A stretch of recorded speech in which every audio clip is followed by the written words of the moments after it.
What's up mga ka-idol? So ayun na nga, nandito naman po tayo nagbabalik ang inyong ka-idol, Son Liano. Don't want peace, I want problems always!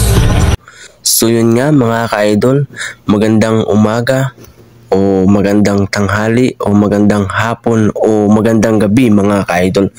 Parang may problema ka. Huwag mo akong takutin. Kung ano man yung panahon dyan sa inyo ngayon o kung anong panahon nyo napanood tong video ko mga ka-idol. Nice. So ayun na nga, maraming salamat po mga ka-idol sa inyong lahat na sumusuporta sa aking channel mga ka-idol. Kaya nga ikaw alam kung magaling ang tsamba mo, malakas eh. At ngayon naman po mga ka-idol, tayo po ngayon ay nandito sa workshop mga ka-idol. Yan po mga ka-idol, yan po ay ang ginagawa po natin dyan mga ka-idol ay tinatanggal po natin yung masking tape mga ka-idol na ginawang lining mga ka-idol at pinaglagyan ng epoxy o silicone na parang tubig mga ka-idol. Yan po ay nilagyan po sa ibabaw mga ka-idol para mas matibay po siya pag nilagay po siya sa ilalim ng tubig. Yung item na po yan mga ka-idol. Galing ha? Kaya ngayon po ay tinatanggal po natin yung packaging tape dyan at nililinis po natin mga ka-idol. Dahil yan po ay finished product na po, kailangan po nating linisin at ibalik sa kahon mga ka-idol. Dahil yan po ay binibili ng customer at minsan ng lahat po ng iyan ay mga order po. Kaya inaayos po natin ng mabuti mga ka-idol. Dahil kukunin na po yan ng customer mga ka-idol. Yeah boy. So ayun na nga po, try lang po nating linisin ng kaunti ang paglalagyan ng item. Ngayon naman po mga ka-idol ay try naman po natin tong isang box mga ka-idol. Yan po ay DM kung tawagin. Yan po ang model niya, DM 2003 mga ka-idol. Yan po ay ilaw din po mga ka-idol. Don't want peace, I want problems always! Yan po ay pang design sa mga garden mga ka-idol. Kung meron kayong mga garden, yan po ay ginagamit po pang design. Yan po ay warm light.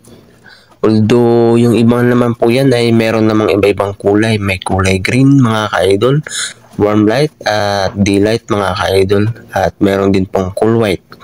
So yan po ay binubuksan po natin, tinatanggal po natin sa kahon mga ka-idol. Dahil yan po ay lalagyan po ng epoxy sa ibabaw para hindi po siya pasukin ng tubig sa loob, para hindi po masira yung mga LED at yung trans mga ka-idol. Kaya nilalagyan po ng silicone na yung tumitigas na parang epoxy mga ka-idol. Oh my God! Wow!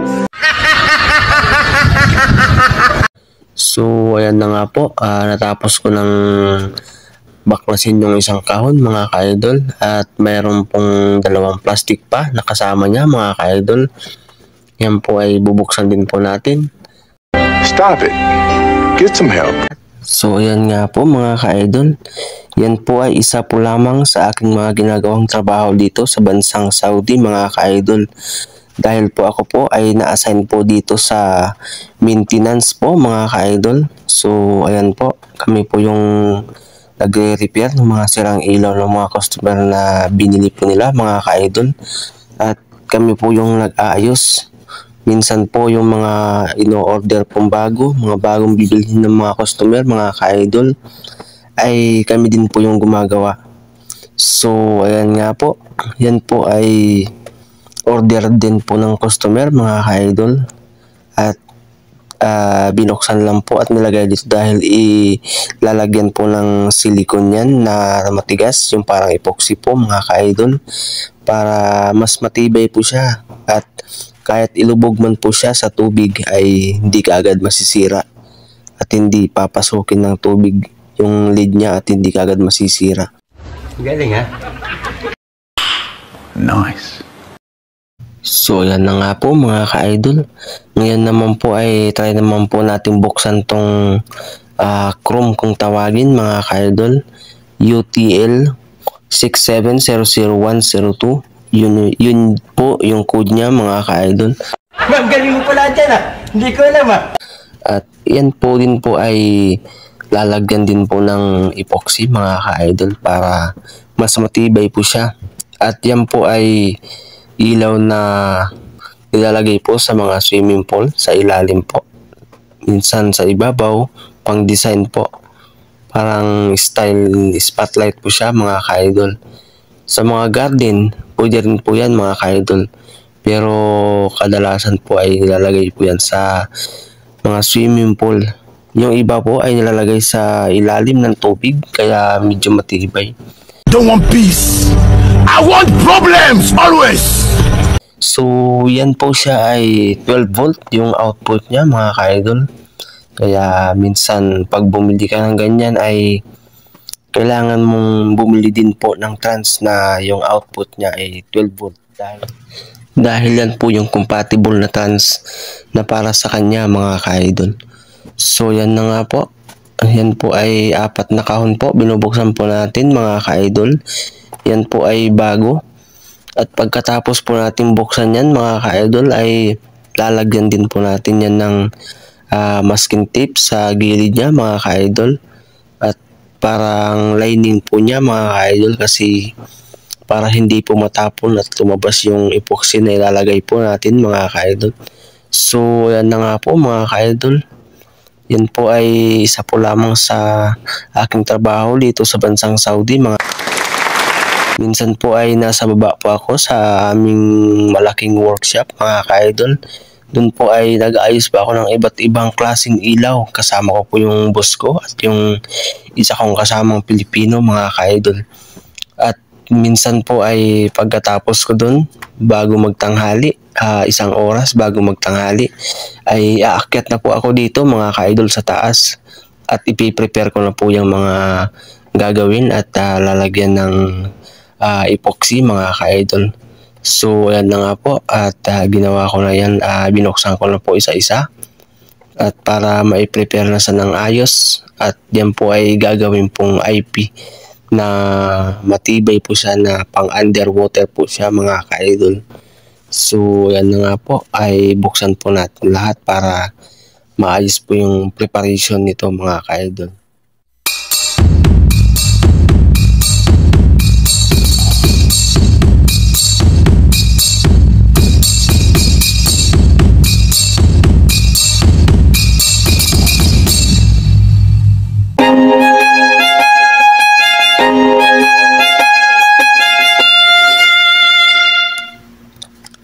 So yan na nga po mga ka-idol, malapit na po tayo magtapos sa pagbubukas ng mga item na to mga ka-idol. So ganyan talaga ang buhay mga ka-idol. Kahit mahirap, kakayanin natin mga ka-idol. Kahit hindi na kaya, kakayanin, pipilitin po natin kayanin mga ka-idol. Ganyan po yung buhay dito sa bansang Saudi mga ka-idol. Gagawin po natin lahat, kakayanin po natin malayo sa pamilya dahil ganyan talaga para matupad at tuparin ang ating mga pangarap sa buhay mga ka-idol. So ayan na nga po, matatapos na po tayo mga ka-idol. Ngayon po ay yan po, isa na lang po yung binubuksan natin at yan po ay ibalik na po natin sa kahon siya mga ka-idol. At para try na po nating ayusin at lagyan na po natin ng masking tape at i-arrange na po. Ayan, linisin lang po natin ng saglit, kaunti. Ayan po mga ka-idol. So ayan na nga po siya mga ka-idol. Lalagyan na po natin ng masking tape sa gilid niya. Paikot po. Ayan po yung gagawin natin. Parang lining po yan mga ka-idol. Ayan po. At dyan po natin ilalagay sa ibabaw yung epoxy mga ka-idol na tumitigas para mas matibay po yung kanyang pagkabilog sa ibabaw para hindi po sa pasukin ng tubig mga ka-idol. So ayan na nga po, lagyan na po natin yung iba. Medyo dahan-dahan lang yung paggawa natin mga ka-idol, basta't sigurado. Yeah, boy. Nice. Ayan po. So yung iba naman, ito yung bagong binuksan ko mga ka-idol. Ngayon naman po ay lalagyan po natin ng scotch tape sa ibabaw niya. Yung kabilang side po lalagyan po natin para yung epoxy po na ilalagay natin ay hindi po matapon, para malagyan po yung iba sa loob niya para masiksik po siya mga ka-idol. So yan na nga po, kuha po ako ng masking tape at lagyan po natin yung kabilang side. Ayan po, lalagyan po natin kasi yan po yung lalagyan ng epoxy mga ka-idol. Dahan-dahan lang po. Ayan, medyo madami-dami pa yung paglalagyan natin mga ka-idol, kaya kailangan nating tapusin lahat to ngayon dahil malapit na ring magtanghalian at tayo ay uuwi na pagkatapos at tayo kakain. So yan po mga ka-idol, yung pasok na pala namin dito mga ka-idol ay broken time po mga ka-idol. Hindi po katulad ng pasok sa Pilipinas mga ka-idol. Ang pasok po namin dito ay 8 po ng umaga hanggang 12 ng tanghali. Pagka 12 po ng tanghali, kami po ay uuwi na po. Yun po ay break time namin at malalanghalian po. At minsan nga po ay pag uwi ay magluluto pa ng aming kakainin sa tanghalian. Pero okay lang, ganyan talaga ang buhay. Dahil tayo ay mag-isa lang dito sa bansang Saudi. Kaya pagkatapos sa trabaho ay tayo pa yung magluluto ng ating kakainin. Dahil kung hindi po natin to gagawin, hindi po tayo magsisipag, ay siguradong walang mangyayari sa buhay natin mga ka-idol. Kaya nga ikaw alam kung magaling ang tsamba mo, malakas eh. So ayan na nga po siya mga ka-idol. Medyo dahan-dahan lang yung paggawa natin. At matatapos din po yan mga ka-idol. So ayan nga po. Ganyan po yung buhay OFW dito sa bansang Saudi. At sa lahat po ng mga OFW, ayan po, mabuhay po kayong lahat. Sipag lang mga ka-idol, tiis lang para po sa future at para sa ating mga pangarap sa buhay mga ka-idol. Wow! Yan na nga po, ganyan talaga ang buhay. Minsan may stress ka sa trabaho, minsan naman po ay pagod din po, kaya okay lang, kakayanin po natin mga ka-idol. So yan na nga po, tatapusin na po natin yung ating video dito mga ka-idol. So yan na nga po mga ka-idol, at maraming salamat po sa inyong lahat mga ka-idol. Please subscribe to my YouTube channel mga ka-idol, Son Liano Channel. So maraming salamat.